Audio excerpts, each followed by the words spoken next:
Mga katigangers, mananghalian na tayo. Ito,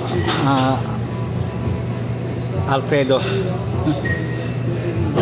na nilagyan ko ng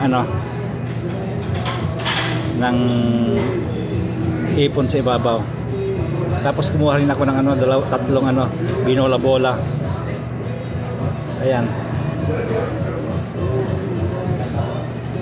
Alfredo ito eh. At saka kumuha rin ako ng konting gulay ito. Itong soup ay Italian wedding soup. Pag Italian wedding soup, ito pala yung yung technique niya, yung technique yung ingredients niya. Kailangan meron dito pag Italian wedding soup, kasi pag Italian wedding soup nakikita ko talaga itong bola-bola eh. Tikman natin. Basta itong soup okay na sa akin, hindi lang yung malapot. Kasi yung mga soup ng American malapot eh.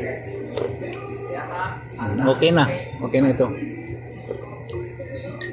At saka wala pa ring pineapple, kaya Pepsi pa rin. Pero nilagyan ko ng maraming yellow at saka lemon.